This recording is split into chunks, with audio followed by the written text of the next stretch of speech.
Moscow और Washington में जबरदस्त ठनी, एक झटके में दोनों देशों के राजनयिकों को देश निकाला।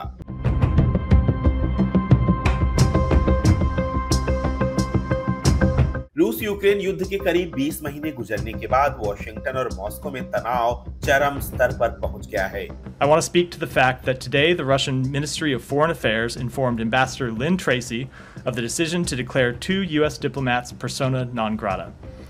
This unprovoked expulsion of our diplomatic personnel is wholly without merit, as is the case against a former Russian contractor of our embassy who was arrested for the supposedly nefarious task of performing such activities as providing our embassy with media clips. Yet again, Russia has chosen confrontation and escalation over constructive diplomatic engagement. शीत युद्ध के बाद अब एक बार फिर दोनों महाशक्तियों के बीच रिश्ते सबसे बुरे दौर में हैं। हालत यह है कि रूस और अमेरिका ने एक दूसरे के दो राजनयिकों को देश निकाला दे दिया है, यानी अब दो महाशक्तियां राजनयिक स्तर पर खुलेआम लड़ रही हैं, जिसका परिणाम पूरी दुनिया के लिए भयानक हो सकता है। अमेरिका युद्ध में यूक्रेन की खुलकर मदद कर रहा है, तो वहीं रूस इसका विरोध कर रहा है। साथ ही पुतिन ये भी आरोप लगा रहे हैं कि अमेरिका नहीं चाहता कि रूस यूक्रेन युद्ध खत्म हो। पुतिन के इस आरोप पर राष्ट्रपति जो बाइडेन बौखलाए हुए हैं। यूक्रेन के साथ चल रहे युद्ध के बीच रूस ने 2 अमेरिकी राजनयिकों पर जासूसी का आरोप लगाते हुए देश से निकाल दिया है।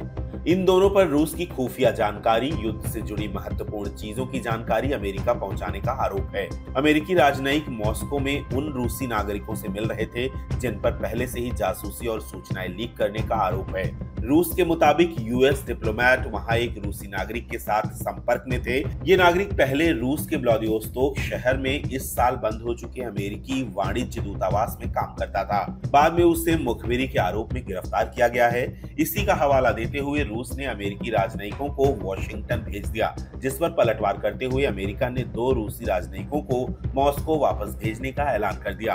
अमेरिका ने रूसी राजनयिकों को निष्कासित करने का फैसला ऐसे समय में लिया है जब यूक्रेन युद्ध को लेकर दोनों देश पहले ही एक दूसरे के खिलाफ खड़े हैं और अब राजनयिकों को लेकर चल रही लड़ाई के चलते दोनों देशों के बीच संबंध शीत युद्ध काल के बाद सबसे निचले स्तर पर पहुंच गए हैं। दुनिया की इन 2 महाशक्तियों के बीच तनातनी की मुख्य वजह है यूक्रेन। रूस यूक्रेन पर हमले तेज कर रहा है और अमेरिका यूक्रेन को हथियारों से भरपूर मदद कर रहा है। पेंटागन से हथियारों की खेप लगातार यूक्रेन पहुंच रही है और इसी से पुतिन भड़के हुए हैं। एक रिपोर्ट के मुताबिक अमेरिका ने अब तक यूक्रेन को 110 अरब डॉलर यानी करीब 9,11,000 करोड़ रुपए से ज्यादा की मदद की है, जिसमें 43 अरब डॉलर के हथियार शामिल हैं। यूक्रेन को अमेरिका से मिल रही मदद के चलते ही वो युद्ध में रूस के सामने खड़ा है। अमेरिका से रूसी राजनयिकों का देश निकाला सही है? राजनयिक स्तर पर चल रही लड़ाई को आप किस तरह से देखते हैं?